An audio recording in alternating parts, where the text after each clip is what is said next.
अस्सलामुअलैकुम, मेरा नाम है जहाज़ेब हाशमी और ये है Toyota land cruiser 100 series 2002 model. इस गाड़ी के टोयोटा ग्रैंड भी कहते हैं, लेकिन अगर वर्जन के लिहाज से बात की जाए तो ये गाड़ी VX लिमिटेड है, यानी कि टॉप ऑफ द लाइन, और ये बेसिकली पुरानी V8 ही है। 100 सीरीज़ 1998 से लेकर 2007 तक आई थी और इसको एक बार फेसलिफ्ट भी किया गया था। ये गाड़ी फेसलिफ्ट वाला वर्जन है जिसमें इस गाड़ी की हेडलाइट्स, टेल लाइट और इंटीरियर चेंज कर दिया गया था। इसके इंटीरियर में अब जिगजैग वाला गियर आता है और इसके अलावा इसके डैशबोर्ड की लुक भी नई है, जबकि पहले ये गाड़ी बड़ी बेसिक सी आती थी। खैर, इस गाड़ी की वर्ल्ड वाइड भी और पाकिस्तान में भी मार्केट काफ़ी स्ट्रॉन्ग है क्योंकि ये गाड़ियाँ बहुत ज़्यादा ड्यूरेबल हैं। इसके साथ एक और गाड़ी भी आती है सिग्नस लेक्सस के बैच के साथ। उस गाड़ी में भी यही वाला इंजन आता है जो कि इस कार में है 2UZ FE, और this engine last for ever. ये गाड़ियाँ बहुत ज़्यादा ड्यूरेबल होती हैं और अभी भी इन गाड़ियों में कोई खास काम नहीं निकलते और इसी वजह से इन गाड़ियों की रीसेल भी बहुत है। फिलहाल अगर बात की जाए स्पेसिफिक कार की तो ये गाड़ी टोटल जेन्युइन है और सिर्फ 68,000 चली हुई है।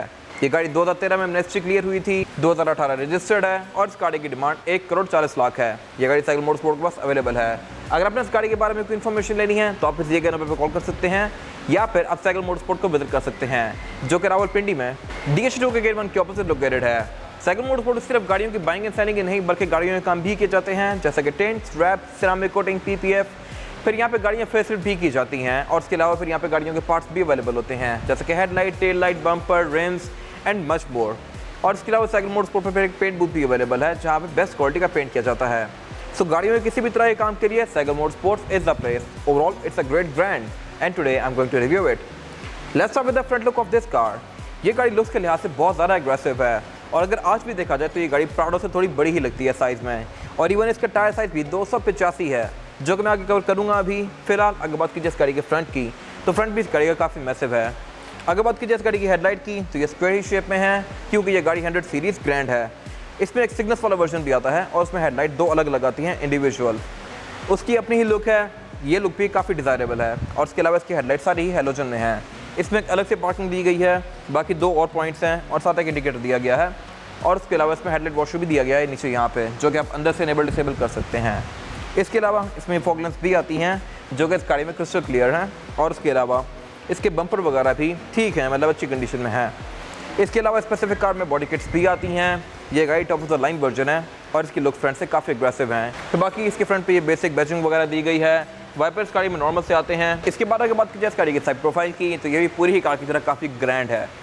यहाँ पे कट लाइन्स काफ़ी स्ट्रॉन्ग दी गई हैं फ्रंट फेंडर में भी और उसके अलावा फिर इसके डोर पैनल्स में भी, और इसमें ये बॉडी किट्स भी आती हैं जो कि इसकी लुक में एक अच्छा टच ऐड कर रही हैं। इनमें क्रोम काफ़ी ज़्यादा कंटिन्यू करता है। डोर हैंडल्स गाड़ी के पूरे ही क्रोम में है और उसके अलावा इसके साइड मिरर और विंडोज़ में भी काफ़ी ज़्यादा क्रोम आता है।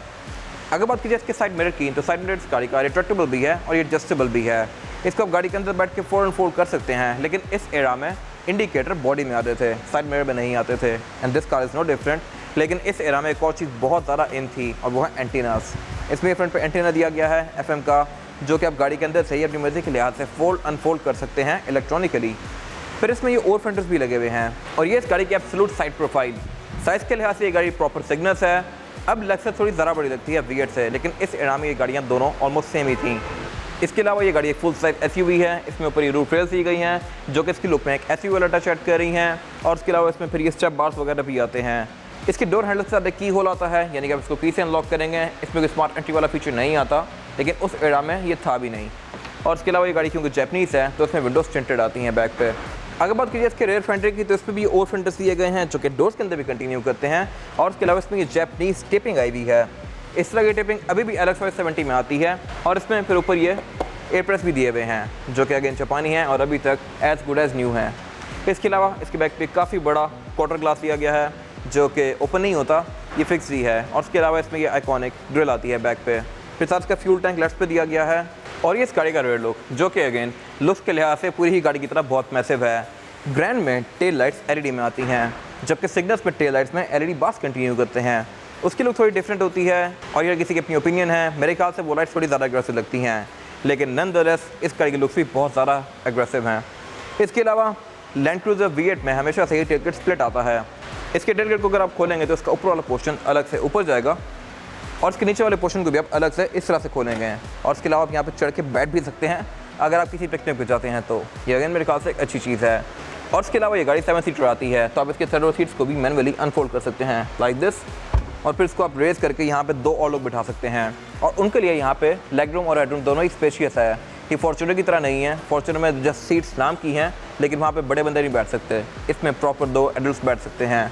इसके अलावा ये सिंकिंग नहीं है, साइड पे फोल्ड होती हैं।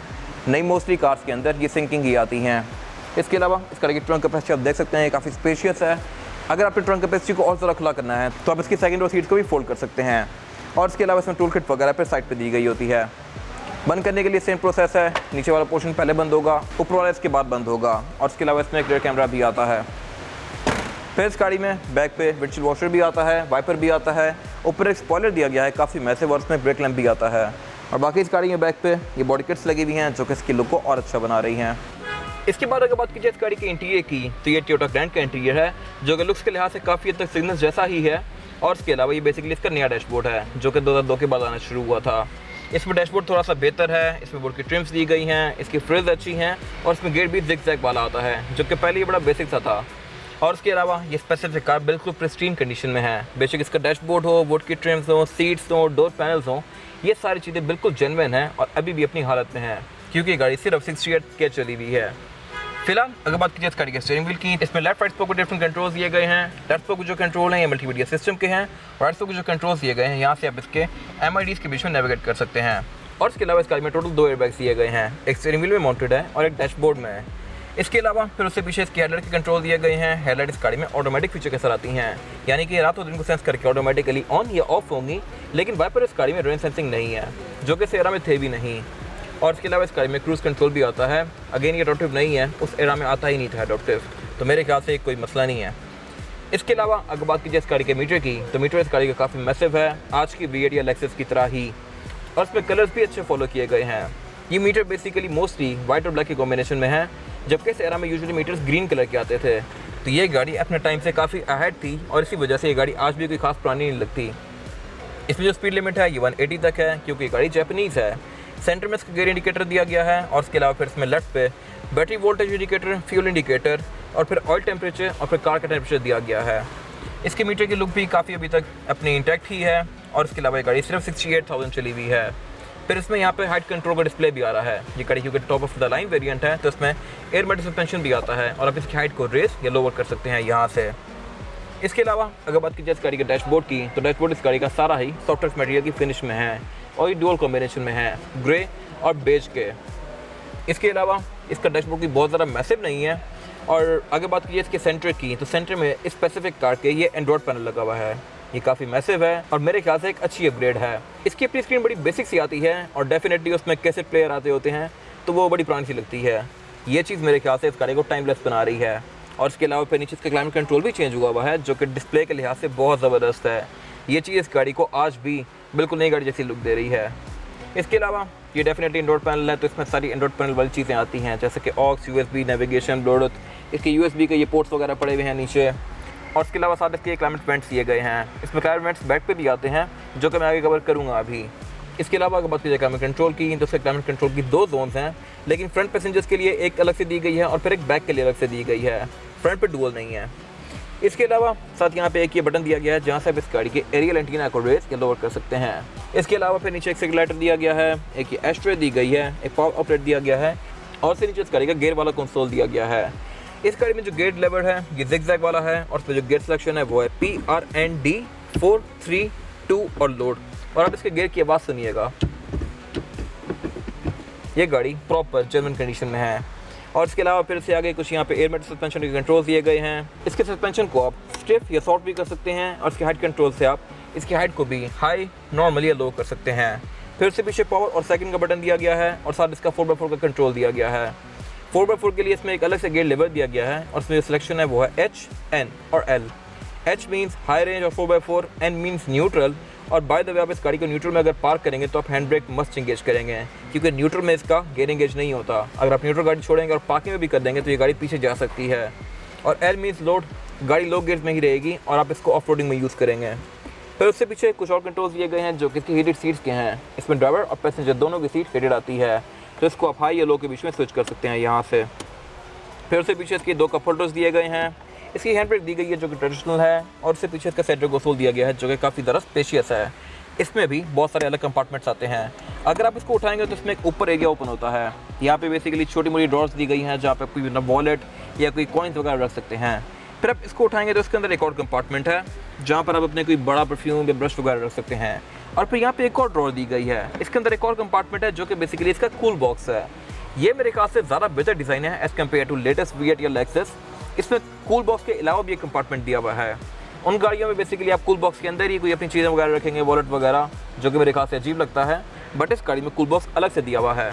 कूल बॉक्स के इसमें 2 लेवल्स हैं, नॉर्मल और मैक्स। इसको आप ऑन करेंगे तो इसके अंदर प्रॉपर एयर वेंट्स ऑन हो जाते हैं। तो ये मेरे ख्याल से अगेन एक अच्छी चीज़ है। और उसके अलावा अगर बात कीजिए इस गाड़ी की सीट्स की, तो सीट्स इस गाड़ी की फैब्रिक की फिनिश में है। और अगेन ये भी पूरी कार की ज़्यादा टोटल जेन्युइन है।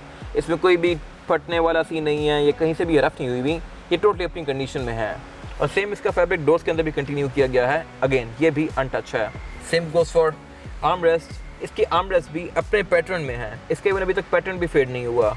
और इसके अलावा फिर इसमें डोर्स में भी ये वुड की फ्रिल्स दी गई हैं। इस गाड़ी की चारों विंडो सिंगल टैप वाली आती हैं, यानी कि आप इनको सिंगल टैप से फुली रोल डाउन या रोल अप कर सकते हैं। उस टाइम के लिहाज से ये एक बड़ी फ्यूचरिस्टिक चीज़ थी। और इसके अलावा फिर यहाँ पे कुछ और कंट्रोल दिए गए हैं, जैसे कि रेयर फॉग का, इसकी हेडलाइट स्प्रिंकलर का, और इसके अलावा फिर इसके साइड मिरर्स का। इस गाड़ी के साइड मिरर भी रिट्रैक्टेबल आते हैं, जिनको आप गाड़ी के अंदर बैठ के ही फोल्ड और अनफोल्ड कर सकते हैं। और इसके अलावा इस गाड़ी में साउंड सिस्टम भी प्रीमियम है। इसमें ट्वीटर्स भी आते हैं, डोर्स में स्पीकर आते हैं और फिर बैक पे भी स्पीकर्स आते हैं। इसके अलावा वैनिटी मिरर के साथ इसके लाइट भी दी गई है जो कि ऑटोमेटिकली ऑन होती है। और अगेन ये भी आज भी अपनी कंडीशन में है। और इसके अलावा सेंटर में फिर इसके ये कंपास आती है। रियरव्यू मिरर इस गाड़ी का बेसिक है, ये ऑटो डिमिंग वाला नहीं है। सेंटर में कैबिन लाइट्स दी गई हैं। और इसके अलावा इस पर सनरूफ भी आती है। सनरूफ को आप यहाँ से फोल्ड कर सकते हैं लाइक दिस, और ये भी पूरी तरह से ऑपरेशनल है। इसके अलावा यहाँ पे कुछ खास है नहीं। इसके बाद अगर बात की जाए इस गाड़ी में रेयर पैसेंजर्स के लिए सीटिंग कैपेसिटी की, तो ये भी बैक पे इस गाड़ी में बहुत ज़्यादा स्पेशियस है। और यहाँ पे 3 लोग बहुत आसानी से बैठ सकते हैं। चौथा बंदा भी आना चाहे तो आ जाएगा, लेकिन फिर ज़्यादा कंफर्टेबल नहीं होगा। और उसके अलावा अगेन ये एरिया भी पूरी गाड़ी की तरह बिल्कुल जेन्युइन है। बैक पे इसकी चीज़ टोटली इंटैक्ट है। इसके में ये नट्स वगैरह भी स्टेनलेस है बिल्कुल। सेंटर में सारी ड्रॉर्स वगैरह वर्किंग में है। और उसके अलावा यह भी बड़ी प्रिस्टीन कंडीशन में है। इसके अलावा अगर बात की जाए फीचर्स की, तो इस एरा में भी फीचर्स अच्छे आते थे। इसमें बैक पे ये कैबिन लाइट्स दी गई हैं, ऊपर यहाँ पे एयर वेंट्स दिए गए हैं और इसमें एयर वेंट पाउंड पे भी आते हैं।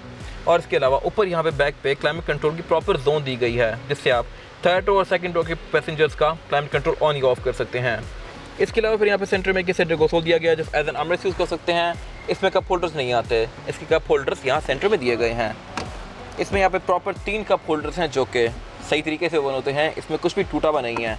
और इसके अलावा बैक पे फिर यहाँ पे एस्ट्रेस भी आती हैं डोर्स में। इस एरा की प्राडो, क्राउन, मोस्टली कार्स में एस्ट्रेस बहुत ज़्यादा आती थी, and this car is no different. यहाँ भी एस्ट्रेस दी गई हैं और इसके डोर्स में लाइट्स दी आती हैं। अगर आप डोर खोलेंगे तो बेसिकली नीचे ये मार्कर लाइट है जो कि आपको रात में उतरने में हेल्प करेगी।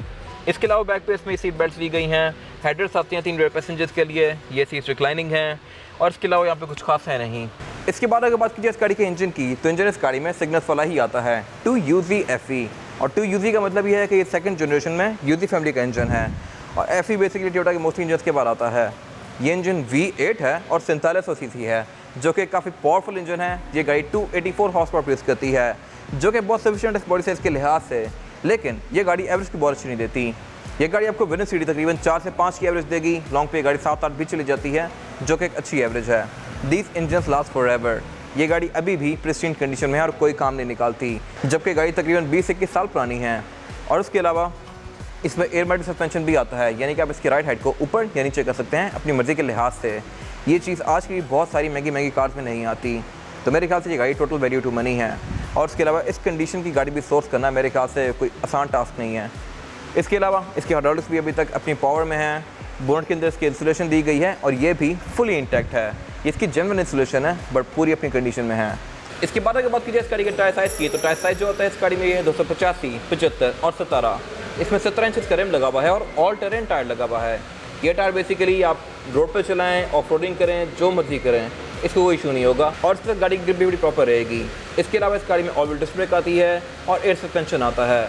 एयर सस्पेंशन से आप इसकी हाइट को ऊपर या नीचे कर सकते हैं। और इसके अलावा इस गाड़ी में ABS भी आती है, प्लस ये गाड़ी है भी 4x4। इसके अलावा यहाँ पे कुछ खास है नहीं। ये था आज का रिव्यू। अगर आपका रिव्यू पसंद आया तो इस रिव्यू को लाइक कीजिए, मेरे चैनल को सब्सक्राइब कीजिए और अगर आपके पास गाड़ी से रिलेटेड कोई भी राय है तो उसको कमेंट सेक्शन में शेयर जरूर कीजिएगा, ताकि वो लोग जो गाड़ी लेने वाले हैं वो आपकी राय से फ़ायदा उठा सकें। अपना ख्याल रखिएगा। Thank you.